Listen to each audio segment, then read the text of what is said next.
All right, you're most welcome to Prime TV Africa with me, Jay Brown, and we are here to discuss something that have been tagged to Nigerians. We are here to clarify it because I have one of the Nigerians, a cool, calm man that we usually call Oga, who is doing well when it comes to businesses in Ghana. So, Mr. Boniface has been in Ghana for so many years. So we want to clarify issues with him. But there's one funny thing. Nigerians and Ghanaians have been behaving some way as if between them they've forgotten there is Benin and Togo. You see, Nigerians and Ghanaians are always comparing themselves whilst knowing that there is Togo and there is Benin between them. But actually, because of the English language, I think that might be one of the reasons. So I have Mr. Boniface here to do us the honors. So Mr. Boniface, Akwaba. What will you say? Bijuso. All right, Mr. Boniface, there is this tag. They say Nigerians are aggressive. Nigerians are irate. Would you say Nigerians are aggressive? Not at all. Nigerians are not aggressive and they are not irate. But would you go by this tag that Nigerians are very dominant wherever they go to a place? In business, if you don't have cash, you cannot dominate any business. Okay. The issue is that most of Nigerians who are in Ghana came in with big money. Unlike other nations that can come here for hustling. Most of them, Nigerians, came here with a large bulk of goods. When they start doing it, in a few years' time, you see the person excelling. And you think he did magic. There's no magic. It's the issue of having access to the goods he sells, the type of product he is dealing on.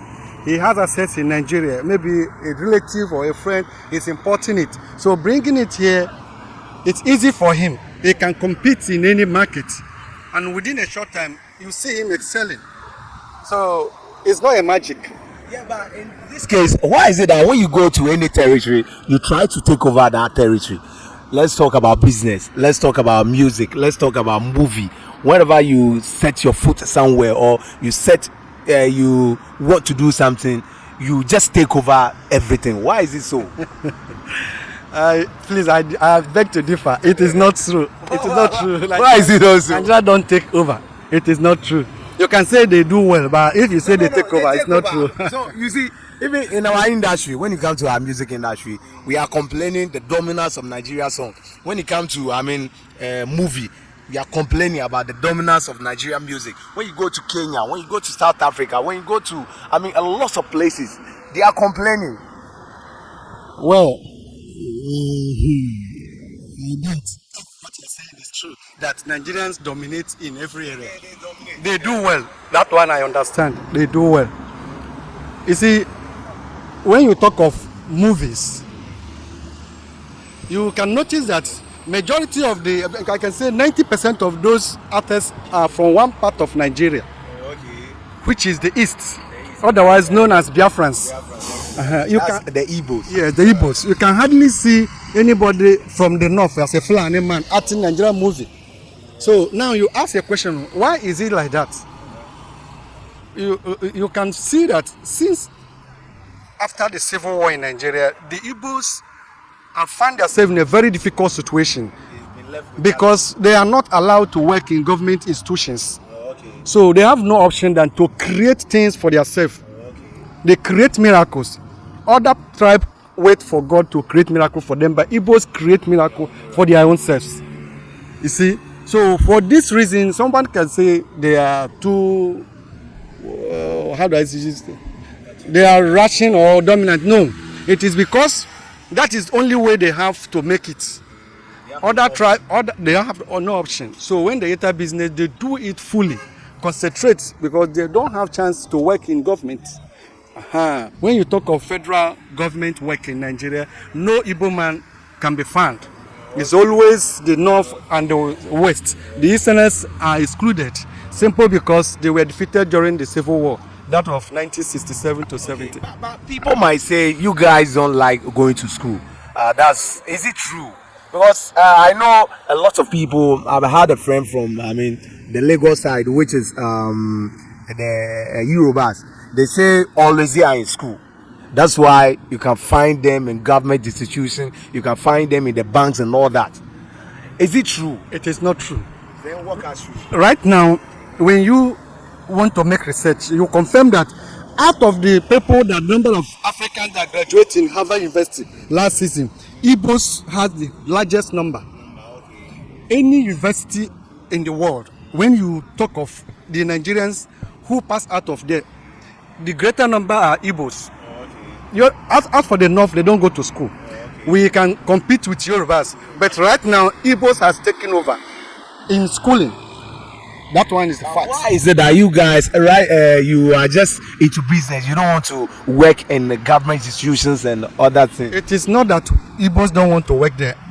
Nigerian government don't want Igbos to be in government. Wow. Even when you qualify to work in government in Nigeria, they will not allow you. Take for instance for this last election, when an Igbo man won, they still gave it to a Yoruba man, Tinubu. Tinubu knows that he didn't win any election. So it is just one. You will go to NNPC, Nigerian Petroleum Company, you will see an Fulani man who cannot write or read. He's a director there. While a degree holder as Igbo man is the ordinary secretary to him. So it is like that. So that has discouraged the Igbos going into government work. They can go to school and come back and establish their personal businesses. Yes. Right now they are assembling vehicles in the east by Igbo men. He's a well-educated person. But he cannot do that with government. So every business Igbo man is doing it on his own. And that's why they're excelling. So that is it. So one might say, are you saying the government is trying, is not helping you guys? Probably when you have an idea, I know with the help of the government, you'll be able to thrive. Does it mean the government is not helping the Igbo guys? And is it because you guys want to have your independence from Nigeria? There have been this isolation against Igbos since 1970, immediately after the Civil War. Okay, walk us through. Let's talk about it. Well, let's talk about it. Ever since the war ended in 1970, there is no room for Igbo man to do any meaningful work in government in Nigeria. You can only see Igbo man in the local government in the east. But whenever we are talking of Abuja, federal government work, count Igbo out. Do you know that among all the head of securities in Nigeria, police, army, navy, air force, security, prison, all of them are being headed by Fulani people. No single Igbo man. That does not mean that they are more educated than Igbos, but it's simple because they don't want Igbo man to be there. So if you are trying to join somebody to do something and they are isolating you, it is left for you to advise yourself to quit. So at the moment, Igbos are not so much interested in being among them. We want to move out of Nigeria and be on our own as Biafrans, which we were before the British forced us together. We were not together before. We were having our own country before. It was 1970, no. I can't remember it precisely. But it's 100 years as at 2014. Yes. What was 100 years that the agreements they had that Nigeria will be together expired. So Igbos want to move on separate since they don't want them in Nigeria. So, and it has not been easy. So they have to focus their business and they continue. So wherever you go, any country you go, before you see Igbo man in anything aside business, it is rare. It's always business. Okay, let's say for instance, how many tribes do you have in Nigeria? I mean, the major tribes. I know there are some, other tribes, but the major tribes, how much are you guys in Nigeria? We have only 3 major tribes. That is Igbo, Yorubas, and Hausa people. Fulani was not part of Nigeria. They came from Niger, Mali, and unfortunately they took over Hausa land and subdued them. And today you don't hear Hausa again, you hear Fulani. So initially we have only 3 major tribes, apart from those minor ones. So, but which one is the largest? I don't know, because the census done in Nigeria can never reflect the reality on the ground. After counting census, they will go to Abuja and set it the way they are going to use it to get money from government. So for that reason, it is difficult to say who is great, who has a greater number than others. But I know that Biafran alone is over 80 million. As at the last 2 years, over 80 million Biafrans alone. So as for the north, you can't differentiate Niger, Mali people from the Hausa people. They are always together. So whenever they want to do anything like election or census, they will flock in from outside and you count them as Nigerians. So it's difficult to ascertain the real number of the Hausa people in Nigeria. So to you, that ideology of Ghanaians saying Nigerians are dominant, Nigerians are aggressive and all that, it's not true. It is not. It's nothing to do. It is not true. The thing is this: if I'm in business is always competition. If I'm doing business, I'm doing better than you. All what you need to do is to sit back and do your homework. What am I going to do so that I can compete with this man?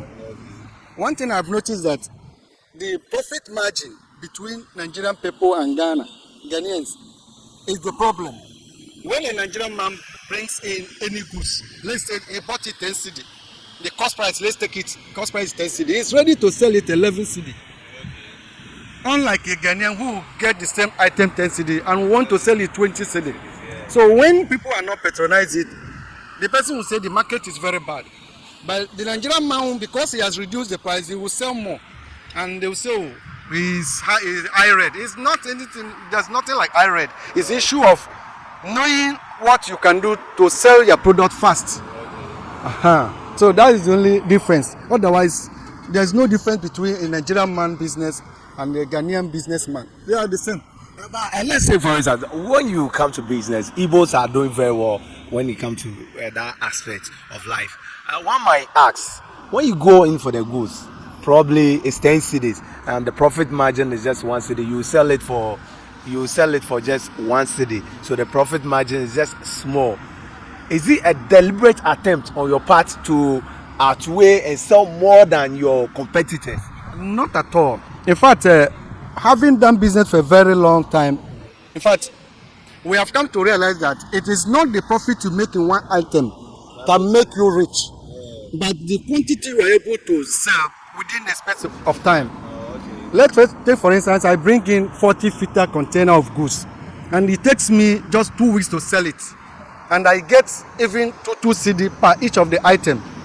I go back and bring another one, and you brought your own and sell it 6 months. No matter the profit margin you put, you can never see my back. Meaning, you will never make even half of the profit I make. Because by the time you finish 1 container, I must have done 4.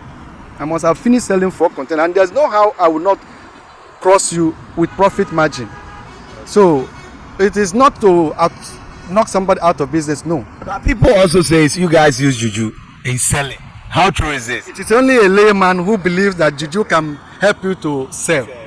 When you have a good product, you are bound to make sales. We have a proverb which says that good product sells itself. So juju or any black power never sell any product. Let's take for instance, you bring in a bad product and you give it to somebody, and the person travel, with it, sell it to another person, it will not work. Will the person come back to you? He will never.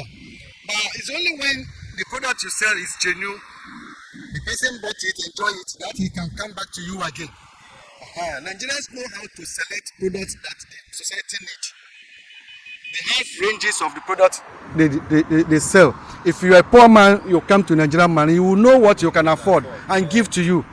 If a rich man comes, he know the one he can afford and give to him. That means the person learn the business. We learn business in Nigeria, but here I don't think people learn business. People get money and they start business. But in Nigeria, we do what we call apprentice. You serve somebody in business for some number of years. After at the end, the person will say to you, pay for a stuff for you and give you some certain amount of money. Then you will start. So when you start, because of the knowledge you have acquired during the years you serve the person, you are bound to do well. And whenever you have any difficulties, you have a master already. You only go to him, he will support you. So the chances of you doing very well in business is very high than somebody who just got cash by chance and start business. You can't go far. Okay, So that ideology is nothing to go by. Yes. Right? Yes. All right, Oga, thanks for coming. Thank you so much. Who will be at? Do you have anybody you want to say shout out to or someone you want to greet? I want to greet Kwame Udro. Kwame Udro is my personal friend. He lives at Alaji. Okay, to Kwame Odro, Oga says hi. So this is what we're talking about. So whatever you guys have about Nigerians, or heard about Nigerians, be arrogant, a whole lot of things. I read and arrogant and all those things isn't nothing to go by. So if this is your very first time watching us, this is Prime TV Africa. Kindly subscribe to our channel because we have a lot of great content on there for you. My name is Jay Brown and thanks for watching. We are out.